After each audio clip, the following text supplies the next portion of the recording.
एक महिला के दरवाजे पर जैसे ही भिखारी आवाज लगाता है, वह महिला दौड़ी दौड़ी आती है और उसे रोटी देती है। इस तरीके से वह महिला लगातार जब भी वह भिखारी आता उसको खाना देती। उसका पति भी उसका साथ देता। उसका पति भी कहता है कि तुम इस भिखारी को खाना खिला दिया करो, क्योंकि इस बेचारे का कोई नहीं है और भिखारियों को, गरीबों की सेवा करना हम सबका परम कर्तव्य है। दोस्तों, इसी तरीके से कंटिन्यू चलता रहता है। एक दिन अचानक वह महिला गायब हो जाती है। जब गायब हो जाती है तो 3 जनवरी 2024 को उसका पति, जिसका नाम होता है राजू, उम्र 36 साल, वह थाने में जाता है कोतवाल साहब के यहाँ, जो राजदेव मिश्रा जी होते हैं। उनसे कहता है कि सर, मेरी पत्नी का अपहरण हो गया है और उसे कृपया ढूंढ दीजिए। तो जब कोतवाल साहब उससे पूछते हैं कि तुम्हारी पत्नी की उम्र कितनी है, तो वह बताता है मेरी पत्नी की उम्र लगभग 34 साल है और हमारे पास 6 बच्चे हैं।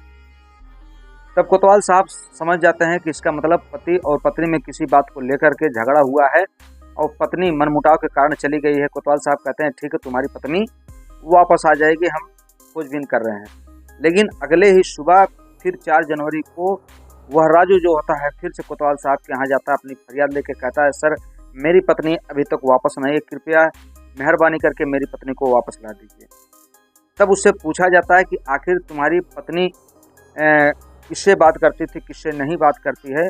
दोस्तों, जब आप भी इस कहानी को सुनेंगे, आप भी सोचने पर मजबूर हो जाएंगे। जहां पति पत्नी का रिश्ता 7 जन्मों तक होता है, एक विश्वास की डोर होती है, लेकिन उस विश्वास की डोर को अब इस समय लोग कैसे तोड़ करके एक दूसरे के पास चले जाते हैं। चाहे वह महिला हो चाहे पुरुष हो, किसी एक को कहना उचित नहीं, क्योंकि कभी कभी समाज में महिलाएं ऐसा कदम उठा देती हैं, पुरुष भी ऐसा कदम उठा देते हैं कि अपने परिवार के साथ विश्वासघात कर देते हैं। आज की कहानी जो मैं आपको सुनाने जा रहा हूँ, यह भी इसी तरीके की कहानी, जहाँ पर एक पति बेचारा मजदूरी करता है और मजदूरी करके अपने परिवार का पालन पोषण करता है। तो आइए जानते हैं कहानी विस्तार से। नमस्कार, प्रणाम, मैं मोनू भारद्वाज हृदय तल की गहराइयों से आपका हार्दिक स्वागत वंदन करता हूं। दोस्तों, अगर आप हमारे चैनल पर नए विजिट कर रहे हैं तो चैनल को सब्सक्राइब करें, दोस्तों में शेयर करें और कमेंट बॉक्स में अपनी राय अवश्य भेजें।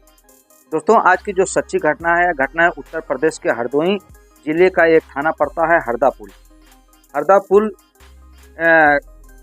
की बात है 3 जनवरी 2024 की, जहां पर एक महिला अचानक अपने घर से गायब हो जाती है। जब महिला गायब हो जाती है तो उसका पति जब थाने में रिपोर्ट करवाने जाता है कोतवाल साहब के यहाँ, जब उसके पति से पूछा जाता है तब वह बताता है कि सर, मुझे सिर्फ एक व्यक्ति के ऊपर संदेह हो रहा है। जब कोतवाल साहब पूछते हैं कौन, तो कहते हैं नन्हे पंडित के ऊपर। नन्हे पंडित के बारे में जब कोतवाल साहब और उनकी टीम पता करती है तो ऐसा बताया जाता है कि नन्हे पंडित तो भिखारी है और भीख मांग करके अपना जीवन यापन करता है, लोगों के बीच में भीख मांगता है, उनकी हथेली देखता है, उनका भविष्य देखता है। इसी कार्य को करते हुए उसका जीवन यापन हो रहा है।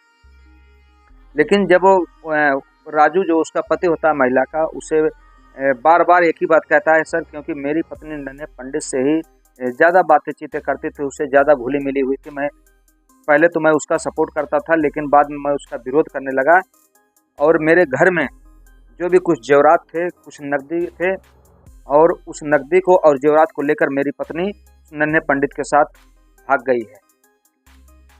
तो ऐसा मुझे संदेह है।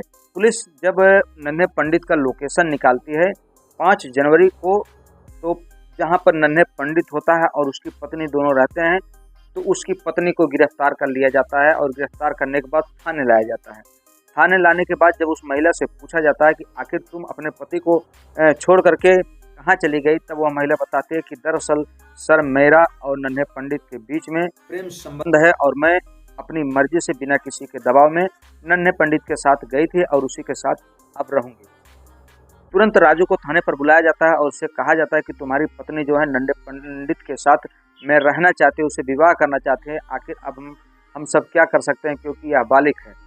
उसको बहुत तरीके से समझाया बुझाया जाता है, लेकिन वह महिला मानने को तैयार नहीं हुआ। कहती है कि अब मैं नन्हे पंडित के साथ ही रहूंगी, चाहे जो भी हो जाए, क्योंकि मेरे पति जो है मुझको अब वह चीज़ संतुष्टिजनक नहीं कर पाते हैं कि मैं संतुष्ट हो जाऊं। अब मेरे पति भी बूढ़े हो गए हैं, इस नाते मैं नन्हे पंडित के साथ खुश रहती हूं और नन्हे पंडित की बातें मुझे बेहद ही सुख पहुंचाती हैं और उनके साथ रहने में मुझे बहुत ही पूर्ण आनंद आता है।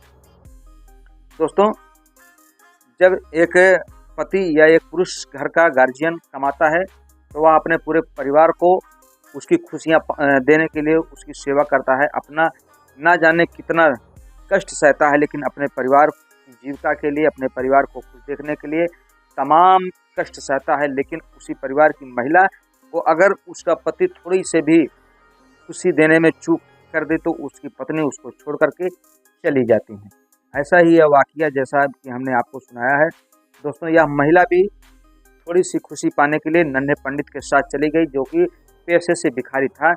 वह भिखारी जरूर था, लेकिन उसको अपने पति की जो शारीरिक सुख की ज़िंदगी जीनी थी, उसके पति से थोड़ा सा कम हो गई थी। इस नाते वह अपने पति को छोड़ करके उस नन्हे पंडित को चुन लिया और उसके साथ चली गई।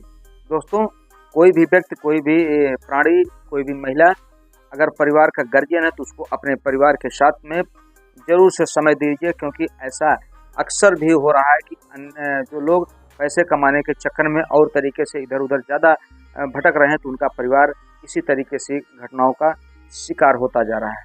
दोस्तों, आपको बताने का तात्पर्य इतना है कि आप भी इस कहानी के माध्यम से सीखने का प्रयास करें कि अगर आप अपने परिवार की खुशी के लिए बहुत ज़्यादा व्यस्त हैं, बहुत ज़्यादा समय अपने परिवार को नहीं दे पा रहे हैं, उनके लिए रात दिन मेहनत कर रहे हैं, तो निश्चित तौर पर उसमें से कुछ समय काट करके अपने परिवार को अवश्य दें, नहीं तो आपके साथ भी ऐसी घटनाएं हो सकती हैं। हमारी कहानी कहने का उद्देश्य किसी को दिल को ठेस पहुंचाना नहीं, बल्कि आपको सतर्क करना है, आपको जागृत करना है। अब मिलते हैं हम आपसे किसी अगले वीडियो में। तब तक के लिए आप अपना ख्याल रखें। जय हिंद, जय भारत, हर हर महादेव।